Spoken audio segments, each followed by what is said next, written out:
السلام علیکم ناظرین، پروگرام خاص دن اور اپنے ساتھی میزبان احسان حقانی کے ساتھ میں ہوں سیدہ علی۔ ناظرین، 5 جون دنیا بھر میں ورلڈ انوائرمنٹ ڈے کے طور پہ منایا جاتا ہے، ماحولیات کے دن کے طور پہ منایا جاتا ہے، جس کی ہم دیکھتے ہیں کہ پچھلے کچھ عرصے سے ہم لوگ اس کے حوالے سے بات کر رہے ہیں، ہمیں اس کے حوالے سے کچھ نہ کچھ حد تک سینسٹائز ہم لوگ ہو چکے ہیں کہ ہمارے لیے ہماری ماحولیات کتنی اہمیت کی حامل ہے۔ لیکن اس کے ساتھ ہی ساتھ ہمارے پاس کچھ المیے جنم لیتے چلے جا رہے ہیں۔ ہم جب اپنے انوائرمنٹ کی، اپنی اس دنیا کی تاریخ کے حوالے سے بات کرتے ہیں تو ہم یہ دیکھتے ہیں کہ کبھی اس دنیا میں بہت بڑے حیاتیاتی جو اجسام ہیں، جیسے ڈائناسورز جن کو ہم لوگ کہتے ہیں، یا اس طرح کی دوسری، وہ ہمارے پاس موجود تھے۔ وقت بدلا، زمین میں تبدیلیاں آئی، ان تغیرات کے نتیجے میں وہ تمام تر جو اجسام تھے وہ اس دنیا سے معدوم ہو گئے، ختم ہو گئے۔ لیکن اس کے بعد ہم لوگوں نے یہ بھی دیکھا کہ شروع میں انسان نے اگر شکار کرنا شروع کیا یا انہوں نے اس فطرت کے عناصر کو استعمال کرنا شروع کیا تو وہ اپنی ضروریات کے لیے استعمال کرنا شروع کیا۔ بدقسمتی سے اس کے بعد یہ ہمارے شوق یا جنون میں بدل گیا۔ ہم نے جتنی بھی ہماری قدرت کی نعمتیں تھیں انہیں جسٹ فار فن یا جسٹ اپنے ٹائم گزارنے کے لیے یا جسٹ اپنے ایک تفاخر کے احساس کے لیے انہیں مارنا شروع کر دیا۔ ہم لوگوں نے چیتوں کی، شیروں کی کھالوں کو دیواروں میں، اپنے ڈرائنگ رومز میں سجانے کے لیے ان جانوروں کو مارنا شروع کر دیا۔ ہم لوگوں نے اپنی سہولیات کے لیے بنا سوچے سمجھے اپنے پانیوں کو آلودہ کر دیا گندگی سے، چاہے وہ فیکٹریوں کی ہوں، چاہے وہ گھروں کی ہوں، اور ہم نے اس کے حوالے سے نہیں سوچا۔ کرونا وائرس دنیا بھر کے لیے یقیناً ایک بہت بڑا لمحہ فکریہ ضرور ہے، لیکن ایک ماسک لگانا شاید یہ ہمارے لیے ایک خطرے کی یا ایک الارم بھی ہے کہ ایک جو کھلی ہوا ہمیں قدرت نے دے رکھی ہے یہ کتنی بڑی نعمت ہے۔ آپ جب ایک دن کے لیے ماسک لگاتے ہیں تو وہ جو ایک گھٹن کا احساس ہے ذرا اسے فیل کریں، اور اس کے ساتھ ہی یہ سوچیں کہ یہ جس ماحول کو، جس آب و ہوا کو ہم گندا کر رہے ہیں، اور اگر یہ سانس جو قدرت نے ہمیں فراہم کیا ہوا ہے یہ بھی ہم لوگ اچھی اور سادہ اور پیور ہوا میں نہ لے سکیں تو یہ کتنی بڑی بدقسمتی ہوگی۔ 5 جون اس سال سیلیبریٹ بایو ڈائیورسٹی کی تھیم کے ساتھ منایا جا رہا ہے، اسی لیے ہم لوگوں نے اس کے حوالے سے شروع میں جو جانوروں کے حوالے سے بات کی ہے، آج کے موضوع میں گزشتہ دنوں میں ہی کچھ ایسے واقعات بھی ہوئے ہیں جو کہ ہمارے پاس اس موضوع کی مناسبت سے بہت اہمیت کے حامل ہیں، ان کو ڈسکس کرنا، ان کو آج کے پروگرام میں ہم لوگ ڈسکس کریں گے۔ بہت شکریہ احسان صاحب۔ احسان صاحب، جیسے ہم لوگوں نے بات کی ہے انوائرمنٹ کی، ہم ہمیشہ ماحولیات کی بات کرتے ہیں، درختوں کی بات کرتے ہیں، پودوں کی بات کرتے ہیں، وہ تو یقیناً ہمارے ماحولیات کا ایک بہت بڑا حصہ ہے، لیکن آج میں بات کرنا چاہوں گی ان تمام تر چیزوں کے بارے میں جو کہ ہم لوگ شاید ماحولیات میں اس طریقے سے ڈائریکٹلی ایڈ ہی نہیں کرتے، جس میں ہماری جنگلی حیات سب سے زیادہ اہمیت کی حامل ہے۔ کیوں ہم اپنی جنگلی حیات کے بارے میں اتنے لاپرواہ ہو گئے، یا کیوں ان کو مارنا ہم لوگوں نے ایک شان کا یا تفاخر کا جو ہے وہ احساس بنا لیا؟ وجہ کیا ہے؟ جیسے کہ آپ نے کہا کہ بایو ڈائیورسٹی اس سال یوم ماحولیات کا بنیادی تھیم ہے اور بنیادی خیال ہے، اور ظاہر ہے کہ اس تھیم کو ایک خیال اور ایک آئیڈیا کے طور پر منانے کا مقصد بھی یہی ہے کہ لوگوں کو احساس دلایا جائے کہ ڈائیورسٹی کے بغیر زندگی کا کوئی تصور نہیں ہے۔ ڈائیورسٹی سے مراد ہے تنوع سے مراد ہے مختلف اقسام کا ایک ساتھ رہنا۔ یعنی دنیا میں ظاہر ہے کہ وہ ایک مشہور مقولہ ہے کہ 18,000 مخلوقات، پرانے زمانے سے کہ شاید 18,000 قسم کی سپیشیز ہیں۔ اب تو سپیشیز کے بارے میں سائنٹیفک ہمارے پاس اعداد و شمار آ گئے ہیں، لیکن ایک زمانے سے انسان جانتا ہے کہ اس دنیا میں صرف انسان نہیں رہتا، بلکہ ہزارہاں اور مخلوقات ہیں، جن میں جانور ہیں، جن میں پرندے ہیں، جن میں درندے ہیں، جن میں رینگنے والے جانور ہیں، جن میں آبی جانور ہیں۔ اور پھر کچھ عرصے کے بعد انسان نے سیکھا کہ جانور یعنی جان والا یعنی جاندار صرف یہ چلنے پھرنے اور متحرک چیزیں نہیں ہیں، بلکہ یہ درخت یہ بھی سانس لیتے ہیں، یہ بھی اس کائنات کی اس زندگی کے سفر میں ہمارے ساتھی ہیں، اور ان کے بغیر ہمارا سفر بالکل ہو ہی نہیں سکتا۔ بہت بنیادی قسم کی معلومات ہے، ہونا تو یہ چاہیے کہ ہر بندے کو کہ ایک درخت جو اس سفر میں ہمارا ساتھی ہے وہ روزانہ 22 کلو کاربن ڈائی آکسائڈ کو صاف کر کے اس کو صاف آکسیجن میں، یعنی وہ زہر کو تریاق میں بدلتا ہے. ایک درخت جو یعنی نارمل سائز کا ہوتا ہے، بہت چھوٹا بھی نہ ہو، ہاں، تو ایک درخت اگر آپ کے 22 کلو زہر کو وہ تازہ ہوا میں تبدیل کرتا ہے، تو یہ اس سفر کا کتنا اہم ساتھی ہے. تو بایو ڈائیورسٹی کے طور پہ یہ سال منانے کا مقصد یہ ہے کہ یہ ہمارے دوست ہیں، یہ کتے، بلیاں، پرندے، یہ ہماری ایک عجیب نفسیات ہے. میں نہیں سمجھ میں کہ اس کی بنیادی وجوہات کیا ہیں. مثلا میں ایک عمر رسیدہ آدمی ہوں، اب مطلب بزرگوں میں، سینئر سٹیزن میں، لیکن میں ایک چھپکلی کو دیکھ کے پورے روم میں ایک چھپکلی دیکھ کے مجھ پہ ایک لرزہ طاری ہو جاتا ہے.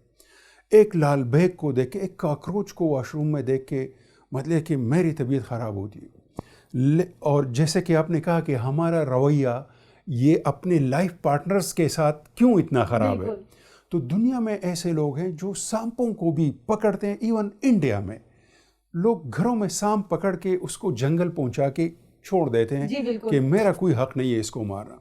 ہمارا تو دین کہتا ہے کہ کوئی نفس، یعنی لفظ نفس استعمال کیا گیا ہے، مطلب ہے کہ سانس لینے والی کوئی بھی چیز، صرف انسان نہیں یا کوئی خاص جانور نہیں، کسی بھی جاندار کو بغیر وجہ کے قتل کرنا اس کی اجازت نہیں ہے.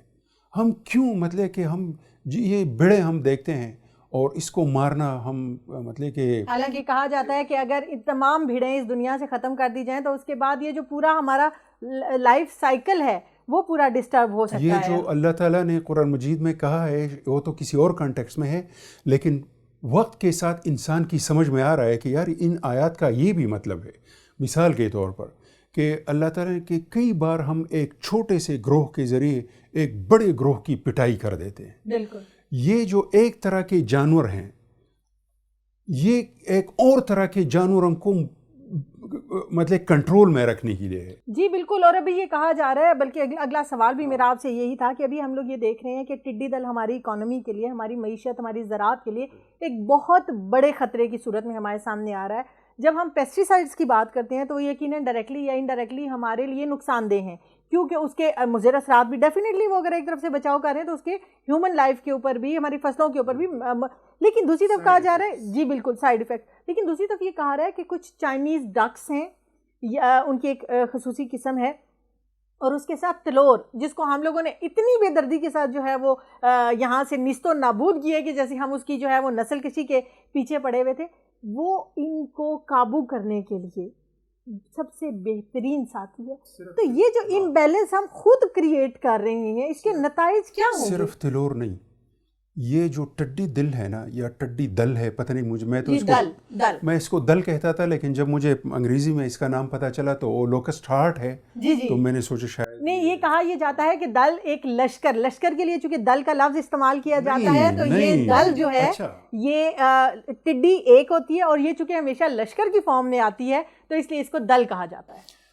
تلور کا آپ نے ذکر کیا، صرف تلور نہیں، تمام پرندوں کی فیوریٹ غذا ہے یہ جو ٹڈی دل ہے. ہاں، لیکن پرندوں کا ہم نے کیا کیا؟ آپ دیکھتے ہیں لوگ فخر سے کے ساتھ جتنے زیادہ پرندے ماریں ان کے ساتھ تصویر بنا کے شیئر کرتے ہیں. پچھلے دنوں تو سوشل میڈیا پہ بہت زیادہ ٹرینڈ یہ ہمارے سامنے آیا. اور خیبر پختونخوا میں ایک زبردست ایک اور کاؤنٹر ٹرینڈ جو ہے نا وہ چلا ہے، اور وہ یہ کہ فارسٹ ڈپارٹمنٹ والے اور یہ جو وائلڈ لائف والے ہیں وہ سوشل میڈیا مانیٹر کر رہے ہیں.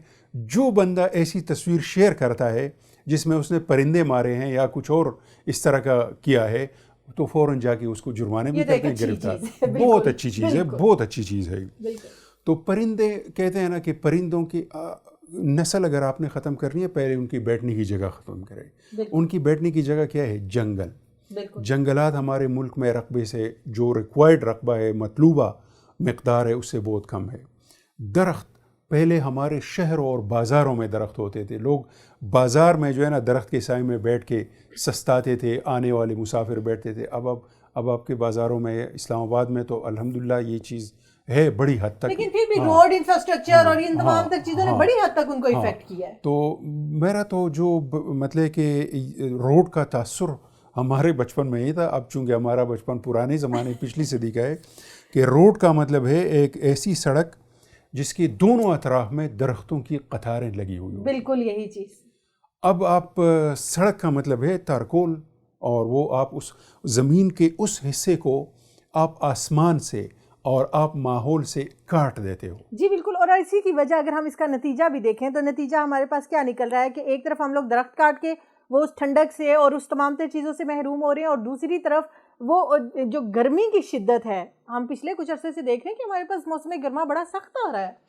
بالکل, اس سال تو ذرا کم ہے, لیکن یہی ہے ویدر میں سختی اور ایب نارملٹی. یہ سب اس انوائرمنٹل جو ہمارا رویہ ہے ماحولیات کے بارے میں اپنی ذمہ داری نہ پہچاننے کا, اس کے نتائج ہیں کہ کبھی شدید بارش ہوگی, کبھی بارش کے قطرے کے لیے لوگ دعائیں مانگیں گے اور وہ نہیں ہوگی. آپ نے تلور کا ذکر کیا.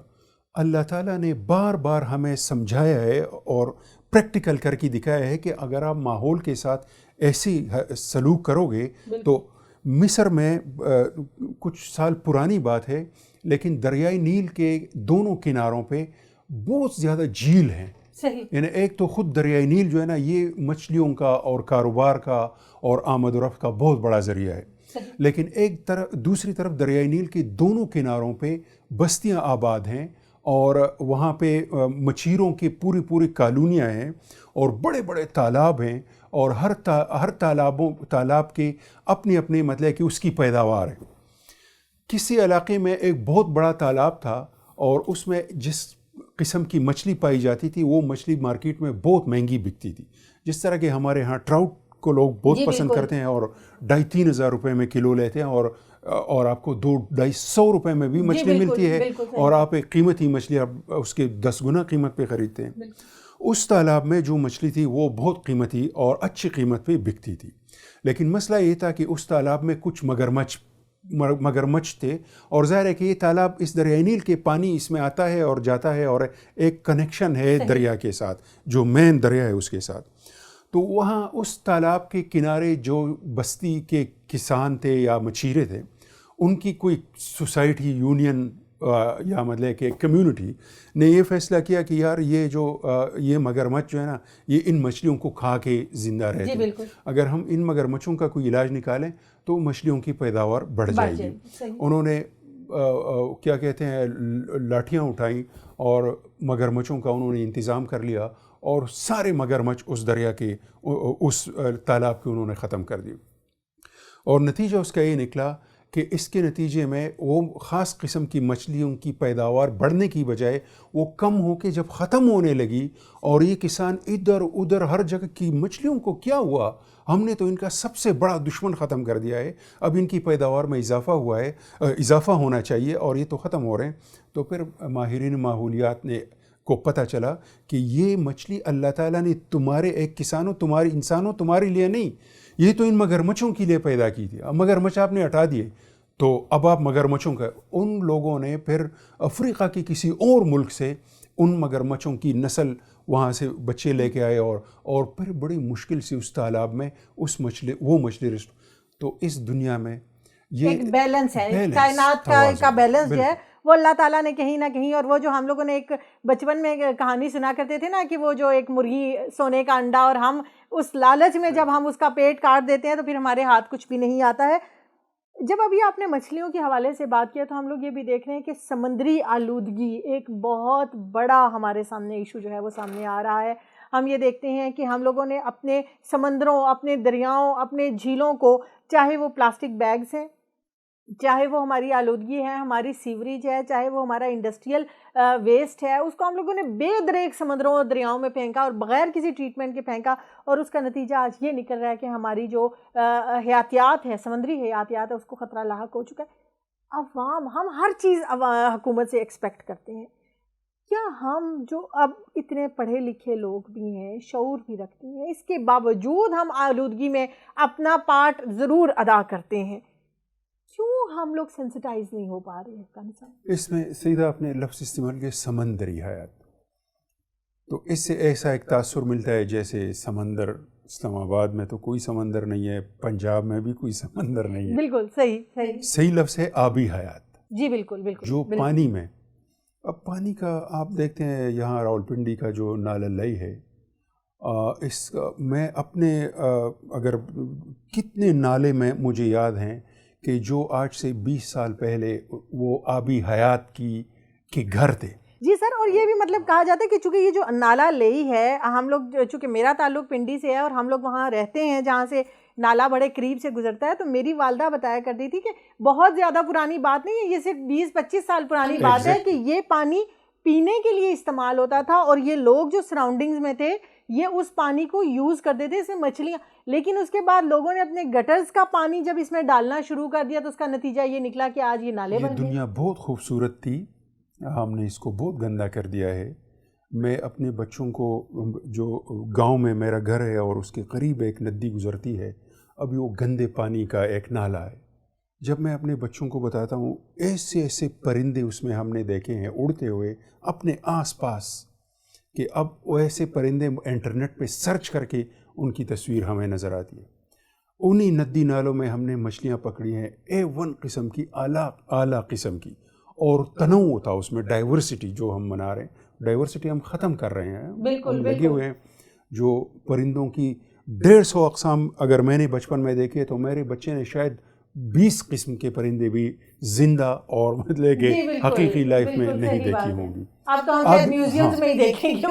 آبی حیات کی بات کی، آج کی میری معلومات ہے، مجھے آج ہی پتہ چلا ہے کہ یہ جو پانی کے اندر جو پودے ہیں، جو آبی مطلب کہ پودے ہیں، یہ اس کرۂ ارض میں آکسیجن کی، یعنی مجھے حیرت ہے کہ یہ میرا خیال تھا کہ یہ صرف جو خشکی پہ جو پودے ہیں اور درخت ہیں یہ آکسیجن، دنیا کا آدھا آکسیجن سمندر کے اندر اگے ہوئے پودے جو ہیں نا، بالکل، اور وہ زیادہ تعداد میں بنسبت خشکی کے، بالکل وہ اس کو پورے کرتے ہیں.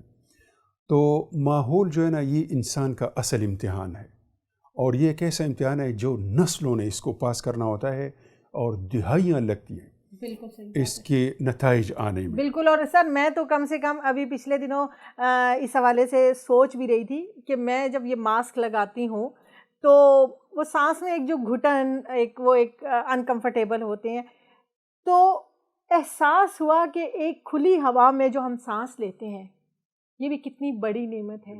انسان نے اپنی اگر خدا نہ خواستہ یہ جس طریقے سے ہم لوگ اپنے ماحول کو برباد کیے جا رہے ہیں، اگر کبھی خدا نہ خواستہ یہ کھلی ہوا ہمیں میسر نہ ہو تو ہمیں شاید یہ اندازہ ہو کہ ہم لوگ اپنے ہاتھوں سے کیا گوا رہے ہیں. بہت سارے ابھی باتیں ہیں جو کہ احسان صاحب کے ساتھ کرنی باقی ہیں.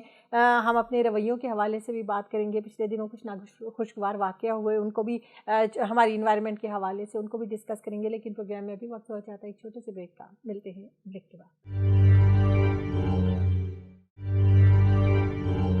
ویلکم بیک ناظرین، بات کر رہے ہیں ورلڈ انوائرمنٹ ڈے کے حوالے سے. 5 جون کو دنیا بھر میں منایا جا رہا ہے، اور آج جو ہے وہ اس دن کو منانے کا بنیادی مقصد بھی یہی ہے کہ ہماری یہ جو سیلیبریٹ بایو ڈائیورسٹی، کہ ہمارے پاس یہ جو اللہ تعالیٰ نے مختلف انواع کی خوبصورتیاں ہمارے پاس ایسی چیزیں دی ہوئی ہیں کہ جو کسی نہ کسی حوالے سے ہماری زندگیوں کے لیے بڑا اہم کردار ادا کر سکتے ہیں. ہم ان کی اہمیت کو جان سکیں، ہم ان کی ویلیو کر سکیں، اور just for fun, just for enjoyment ہم لوگ، چاہے وہ زبان کا ذائقہ ہے، چاہے وہ جسٹ احساس تفاخر ہے، ہم ان چیزوں کو تباہ کرنا، ان چیزوں کو برباد کرنا چھوڑ دیں. ہم ان کی قدر کرنا شروع کریں. آنے والی نسلوں کے لیے ہم اپنے جو انوائرمنٹ ہے، ہمارا جو ماحول ہے، اس کو زیادہ سے زیادہ محفوظ رکھ سکیں.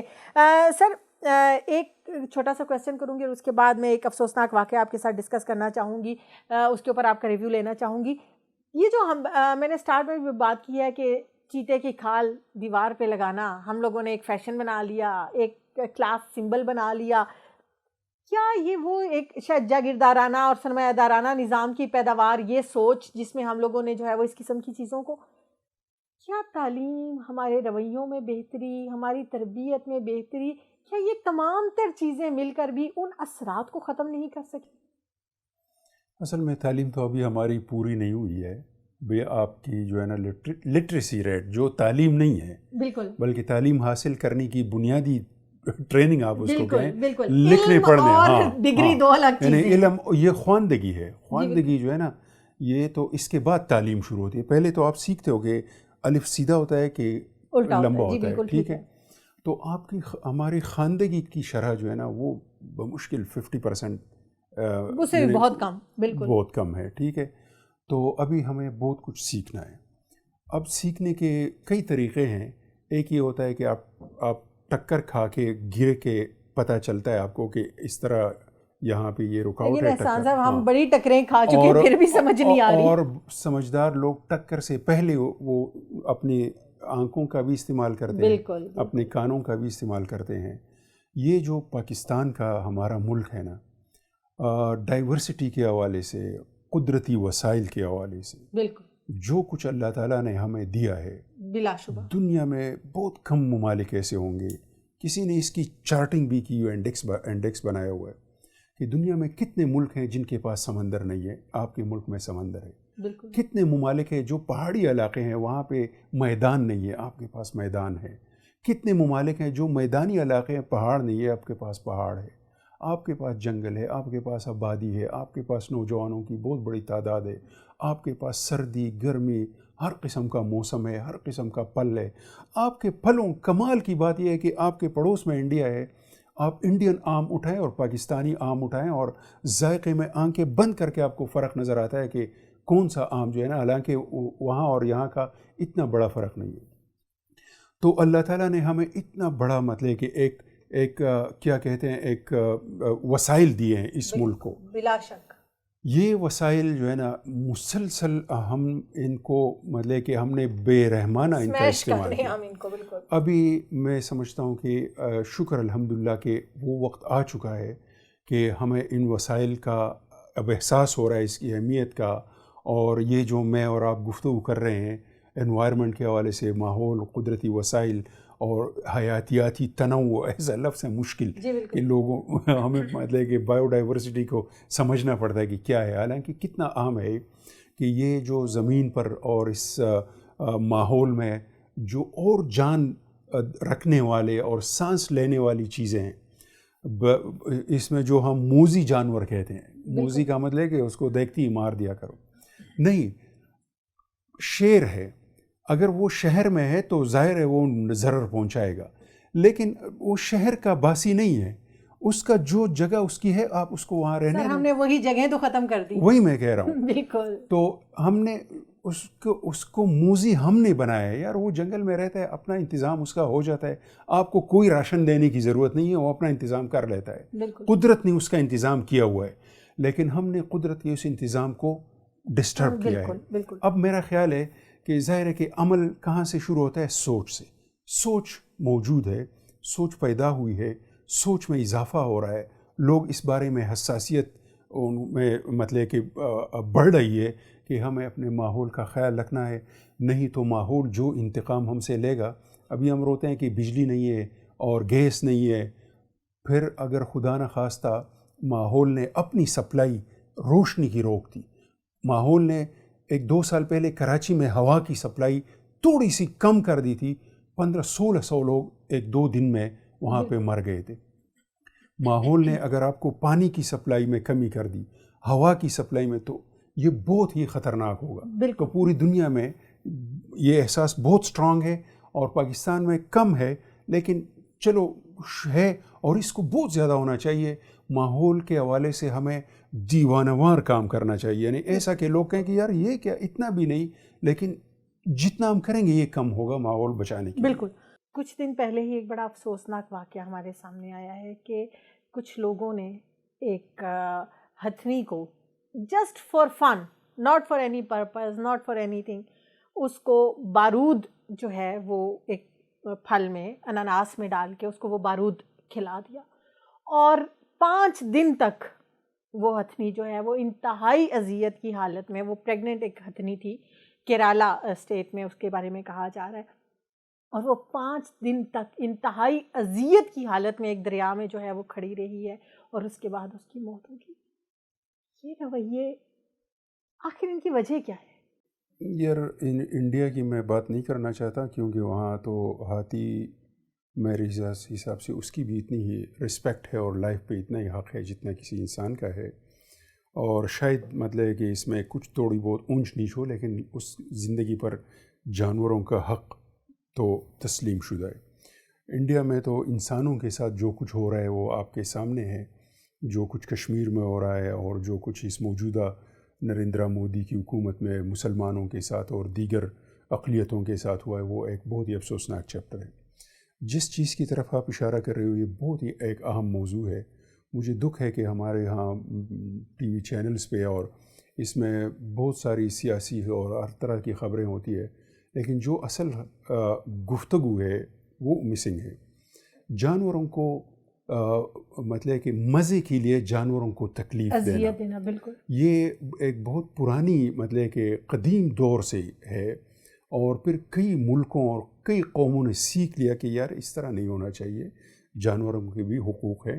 اور اگر انسان کو اللہ تعالیٰ نے اشرف المخلوقات بنایا ہے، اس کو کچھ ایجز دیے ہیں، کچھ دوسروں کے مقابلے میں زیادہ طاقت دی ہے، تو زیادہ طاقت کے ساتھ پھر ذمہ داری بھی زیادہ ہے۔ یہ طاقت اس لیے نہیں کہ ہم ان جانوروں کو مطلب کہ ان کو ایکسپلائٹ کریں، بلکہ اس طاقت کے کہ ان سے جتنا ہمیں جو انسان کے فائدے کے لیے ہے وہ ہم حاصل کریں، اور انسان کے فائدے کے لیے ہی ہم اس جانوروں کا تھوڑا سا خیال رکھیں۔ ہمارے ملک میں انسداد بے رحمی حیوانات کا ایک محکمہ ہوا کرتا تھا، مجھے نہیں پتا کہ اب ہے کہ نہیں ہے، ٹھیک ہے۔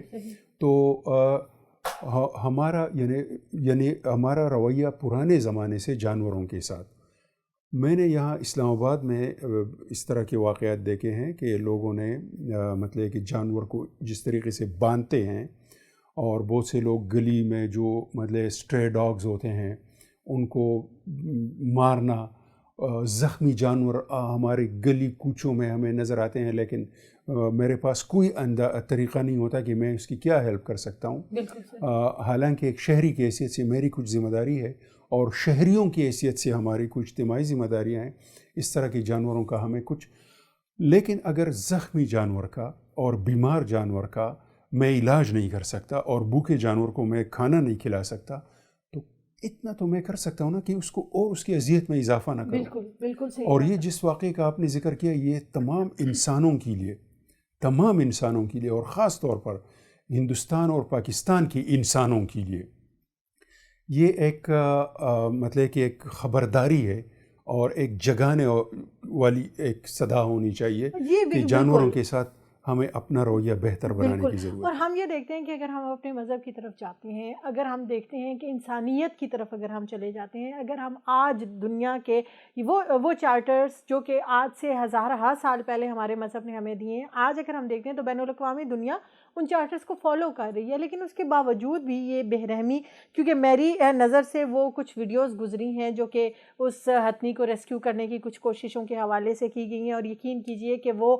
اتنی ہی دردناک اور قابل افسوس ہیں جس طرح سے کسی انسان کو جو ہے وہ اتنی اذیت ناک موت دی جاتی ہے۔ ابھی آپ نے سر بات کی ہے کشمیر کے حوالے سے بھی، ہم یہ دیکھتے ہیں کہ اسے اگر جنت نظیر کہا گیا تھا، اس دنیا پہ جو ہے وہ ایک جنت کو جنت ارضی کا نام دیا گیا تھا، اس کی خوبصورت جھیلیں، اس کی تمام، ایک چھوٹا سا جو ذکر ہے جو یقیناً پہلے میرے ذہن میں نہیں تھا لیکن اس گفتگو کے ساتھ نکلا ہے، انسان نے اختیارات کی یا قبضہ اور وہ تمام تر چیزیں جو ہوس ہم لوگوں نے کر لی ہے، ہم نے اس میں بھی تو اپنے ماحول، وہ چنار، وہ ڈل جھیل، اسے بھی تو ہم لوگوں نے بارود سے آلودہ کر کے، اور وہ انسانی رویے میں یہ جو پوزیشن والا اور قبضے والا ایک ہے، اس نے بھی تو ہمارے ماحول کو بڑا نقصان پہنچایا ہے۔ بالکل، جنگ کی تیاریوں نے جتنے درخت اکھاڑے ہیں اور جتنے مطلب کہ اس میں انسان مرے ہیں، اور جب انسان مرے تو کتنے جنگل اس کی وجہ سے تباہ ہوئے ہیں، اور کتنے باغ تھے جو آباد ہو سکتے تھے، لیکن اس کے آباد کرنے والے پوٹینشل کسانوں نے بندوق اٹھائی اور وہ کسی اور باغ کے اجاڑنے کے لیے نکلے، تو دوسرے کا باغ تو اجاڑا یا نہیں، لیکن اپنا باغ وہ بھی نہ رہ سکا۔ ہاں، اور دوسرا ہے کہ یہ جن حالات سے ہم اس وقت گزر رہے ہیں، وہ ابھی کچھ دیر پہلے ہم کہہ رہے تھے کہ سمجھدار آدمی دیکھتا ہے کہ آگے ایک رکاوٹ ہے اور اس سے بچوں گا تو، لیکن جو آنکھیں بند کر کے جا رہے ہیں وہ ٹھوکر کھا کے اس کو پتہ چلتا ہے۔ یورپ میں یہ ساری جنگیں وہ لڑ چکے ہیں، ٹھیک ہے، سال ہا سال تک وہ لڑ چکے ہیں اور ملینز اس میں بندے مرے ہیں، اور فرانس کی برطانیہ کے ساتھ، جرمنی کی فرانس کے ساتھ، پولینڈ کی جرمنی کے ساتھ، اور جتنی یورپین ممالک ہیں، بھرپور جنگیں لڑنے کے بعد آخر میں وہ اس نتیجے پہ پہنچے کہ انسان بن کے رہنا چاہیے. اور اس وقت وہ مطلب کہ یہ جو شنگن یا EU کے جتنے ممالک ہیں، ایک شہری سائیکل پہ بیٹھ کے نکلے اور ملکوں گھومتا پھرے. آپ اپنے پاکستان سے کسی بھی، افغانستان جا سکتی ہیں، آپ انڈیا جا سکتی ہیں، ایون آپ چائنا جا سکتی ہیں بغیر بہت ساری فارمیلٹیز پورے کیے بغیر. تو اگر مطلب کہ یورپ میں اس طرح ممکن ہوا ہے کہ وہ آزادانہ بارڈرز کے ہوتے ہوئے وہ آزادانہ آ جا سکتے ہیں، کہ بارڈرز کا احترام ہے، فارمیلٹیز ہیں وہ سب، لیکن کوئی مشکل نہیں ہے، تو ہم بھی کر سکتے ہیں، کیوں نہیں کر سکتے. سر ابھی ہم نے کچھ دیر پہلے کرونا کے حوالے سے بات کی تھی کہ اس نے ہمیں ایٹ لیسٹ کھلی ہوا میں سانس لینے کی قدر و قیمت سے تو یقیناً آگاہ کیا ہے، لیکن اس کے ساتھ ساتھ ہم یہ بھی دیکھتے ہیں کہ ماحولیات کے حوالے سے بھی یہ کہا گیا ہے کہ کرونا میں چونکہ ہماری موبیلٹی کم ہوئی، ہم لوگوں نے وہیکلس کا استعمال تھوڑا سا کم کیا، تو اس سے ہماری انوائرمنٹ میں، ہماری پولیوشن میں بہت زیادہ کمی آئی ہے، حد نگاہ جو ہے وہ بڑی امپروو ہو گئی ہے. تو کیوں ہم لوگوں نے یہ تو آزما کے دیکھ لیا، ٹھیک ہے، جہاز، گاڑیاں، موٹر سائیکلیں، یہ تمام تر چیزیں بہت سہولت کی چیزیں ہیں، لیکن دوسری طرف ہم نے یہ بھی تو دیکھا ہے کہ بہت سارے ڈیولپڈ ممالک میں بھی ابھی بھی ماحول دوست جو کمیونیکیشن ہے، جس میں سائیکلز ہیں یا دیگر جو ہیں، ان کو پروموٹ کیا جا رہا ہے. کتنی ضرورت ہے کہ ہم ماحول دوست کمیونیکیشن کو پروموٹ کریں اپنے ماحول کی دوستی تو چھوڑیں، ہم تو خود اپنے بھی دوست نہیں ہیں. مطلب کہ اگر یہ اسلام آباد سٹی میں آپ سائیکل کے کلچر کو پروموٹ کریں تو اس کے فوائد پھر گننا شروع کریں. مطلب کہ ماحول کو جو فائدہ ہوگا وہ تو ہوگا ہی، لیکن میری صحت کو جو فائدہ ہوگا، ٹھیک ہے، جو میرے پاکٹ کو فائدہ ہونے والا ہے معاشی طور پر. یہاں میں دفتر پہنچتا ہوں، میری گاڑی کو پارکنگ کی جگہ نہیں ملتی، وہ پارکنگ کا میرا مسئلہ حل ہو جائے گا. جو ایک بندے کی گاڑی اتنی جگہ گھیرتی ہے تو پھر 10 بندوں کی سائیکل. لیکن سر ہمارا تو رویہ یہ ہے کہ ہم اپنے گھروں سے گاڑیوں میں نکلتے ہیں، پارک تک جاتے ہیں اور پارک میں ایک راؤنڈ لگا کے پھر گاڑی میں بیٹھ کے گھر واپس آتے ہیں. کہ ماحول کی تو ہم دوستی کریں گے، پہلے ہم اپنے دوستوں بن جائیں. میں یعنی جو ترقی یافتہ ممالک میں ان کے ٹریکس جو ہے وہ کہتے ہیں کہ آپ فٹ پاتھ پہ آنکھیں بند کر کے جاؤ، آپ کو کہیں بھی یہ ممکن ہی نہیں ہے کہ فٹ پاتھ میں یا سیڑھی آ جائے یا آپ کو اونچا جانا یا نیچے جانا یہاں تو کھلے گٹر ملتے ہیں. اس طرح سائیکلنگ ٹریکس ہے، ان کا انہوں نے لیول رکھا ہے کہ آپ یہ نہیں کہ آپ گھر سے دفتر آتے وقت آپ اترائی میں آئیں اور واپس پھر آپ کا نہیں، لیول، چونکہ اس میں بنانے والوں نے، اربن پلانرز نے خیال رکھا ہوتا ہے. ہم اگر اپنا خیال رکھیں تو ہمارا ماحول بھی ٹھیک ہو جائے گا، ہماری اکانومی بھی بہتر ہو جائے گی. سائیکلنگ کو تو میں اتنا مس کرتا ہوں کہ ابھی اگر آپ کا سائیکل خراب ہو اسلام آباد میں، آپ کو سائیکل کا مستری جو ہے نا ڈھونڈنے کے لیے شاپ سے بھی بڑی بہت کم ہو گئی ہے. بالکل. سر جاتے جاتے ہم تھوڑی سی بات کرنا چاہیں گے حکومتی اقدامات کے حوالے سے. ہم ہر چیز میں، یہ ہماری شاید ایک نیگیٹو پوائنٹ ہے کہ ہم ہمیشہ حکومت کی طرف دیکھتے ہیں، حکومت کچھ کرے. موجودہ حکومت نے اس حوالے سے بڑے اقدامات کیے ہیں، جن میں کلین اینڈ گرین پاکستان ہے، بلین ٹری سونامی پروگرامز ہیں. حکومت ظاہر ہے کہ ایک ایک درخت یا ایک ایک پودے کے اوپر جا کر لگا رہی ہیں، انہوں نے لوگوں میں ایک اویئرنیس، ایک کمپین، ایک پلیٹ فارم تو مہیا کر دیا، لیکن اس میں شہری ذمہ داری ہے. حکومت کے انیشیٹوز پہ بھی تھوڑی سی روشنی ڈالیں، اور اس کے بعد جو ایک فرد کی حیثیت سے، ایک شہری کی حیثیت سے اس ماحول کو درست کرنے کے لیے حکومتی اقدامات میں میرا حصہ بنتا ہے، اس کے اوپر تھوڑی سی روشنی ڈالیں. اصل میں حکومت اور عوام یہ تو دو چیزیں ہی نہیں ہے، اصل میں تو یہ ایک ہی چیز ہے. یہ حکومت عوام سے بنی ہے، گورنمنٹ آف دا پیپل ہے، فار دا پیپل ہے، بائی دا پیپل ہے، کیونکہ جمہوریت ہے. حکومت انیشیٹوز لے سکتی ہے، حکومت اسپانسرشپ کر سکتی ہے، حکومت آپ کو فری پودے دے سکتی ہے، حکومت پودے لگا بھی سکتی ہے اور اس کو مطلب کہ پیریاڈیکل واٹرنگ بھی اس کی کر سکتی ہے. لیکن اس پودے کا جب تک وہاں کا مقامی آدمی اس کا خیال نہیں رکھتا تو تب تک حکومت کے لیے ممکن نہیں ہے. ابھی 10 بلین ٹریز پروگرام میں حکومت کا چل رہا ہے. کچھ دیر پہلے میں نے اپنے گاؤں کا ذکر کیا کہ گندے پانی کا، اور میں نے یہ بھی کہا کہ اب کچھ تبدیلیاں آتی ہوئی نظر آ رہی ہے. وہ صاف پانی کی ندی جس میں ہم پرندوں کے ساتھ کھیلتے تھے، اور جس میں ہم مچھلیاں پکڑتے تھے، اور جس میں ہم نہاتے تھے اور صاف ہو، اور وہاں پہ خواتین آ کے کپڑے دھوتی تھی اور پینے کے لیے پانی لے جا سکتا تھا، چشمے ہوتے تھے، ایک خواب کی طرح مجھے یاد ہے. پھر وہ بدبودار گندے پانی کا گٹر سا بن گیا. بالکل. اب حکومت نے اس کے دونوں اطراف میں ایک مطلب کہ ایک پشتہ جس کو کہتے ہیں کہ دونوں اطراف کی حد بندی ایک طرح سے کی ہے، پودے لگائے ہیں. اب پچھلے دنوں سیلاب آیا، وہ پودے جو ہے نا وہ ختم ہو گئے.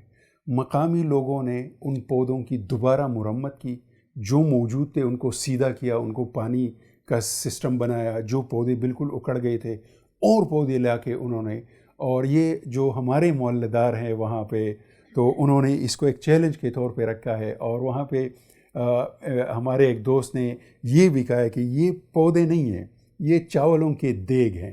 اگر یہ تھوڑے سے اور آپ بڑھا دیں تو پھر ہم آگے یہاں پہ خیرات کریں گے اس خوشی میں. جی بالکل. تو یہ وہ سوچ ہے، یہ سوچ وہ پودا ہے جو اس ملک کو آکسیجن بھی دے سکتا ہے، اس ملک کو سایہ بھی دے سکتا ہے، اور ہمارا اچھا مستقبل موسم بھی بہتر کر سکتا ہے. ہمیں وہ صاف فضا چاہیے جس میں ہم کھلا سانس لے سکیں، ہمیں وہ صاف پانی چاہیے جس میں آلودگی نہ ہو. بڑا لمحہ فکریہ ہے ہمارے لیے، چاہے وہ کسی جانور کو صرف فن کے لیے بارود کھلا کے اسے ایک اذیت ناک موت دینا ہے، چاہے وہ پانڈا جیسے خوبصورت جانور کو صرف اس کے حسن کی وجہ سے ختم کر دینا ہے، چاہے وہ مگرمچھ جیسی اللہ کی ایک عظیم مخلوق کو صرف جوتوں کے لیے کہ اس کی کھال کے جوتے بڑے اچھے بنتے ہیں. جنگل میں رینگتا ہوا ایک حسین ترین جس کو ہم کہتے ہیں موذی جانور سانپ. کچھ دن پہلے میں دیکھ رہی تھی کہ اللہ تعالیٰ کی قدرت ہے کہ سانپ جیسا موذی جانور بھی ایسا سب اتنا حسین کہ اس پہ نظر نہیں ٹھہرتی، لیکن صرف جوتوں کے لیے، ایک والیٹ کے لیے، ایک پرس کے لیے، اس کی کھال کے استعمال کے لیے ہم جس بے دردی کے ساتھ اپنی جنگلی حیات کو ختم کر رہے ہیں، اللہ تعالیٰ کی اس خوبصورت ترین نعمت کو ختم کر رہے ہیں، یہ ہمارے لیے یقیناً لمحہ فکریہ ہے. آج کا دن صرف ایک سینسٹائز کرنے کا دن ہے، آج کا دن ہم سب کے جاگنے کا دن ہے، آج کا دن ہماری اگلی نسل کو یہ بتانے کا دن ہے کہ اللہ تعالیٰ ہم پہ بہت مہربان ہے، اور اس نے خود کہا ہے کہ تم میری کس کس نعمت کا شکر ادا کرو گے. چلیے شکر ادا کرنا شروع کریں، تھوڑا سا سینسٹائز ہونا شروع کریں. ان چیزوں کو جوتوں کے لیے، پرسز کے لیے، یا کسی بھی جسٹ سجاوٹ کے لیے مار کر، یا کھانے کے لیے ایک ذائقے کے لیے مار کر اپنی اس پوری کائنات کا، اس رب کریم کا بنایا ہوا بیلنس ضائع نہ کریں. لمحہ فکریہ ہے، آئیے مل کر اس پر سوچتے ہیں. اگلے پروگرام میں دوبارہ آپ کی خدمت میں حاضر ہوں گی. تب تک کے لیے مجھے اور احسان حقانی کو اجازت دیجیے. پاکستان زندہ باد.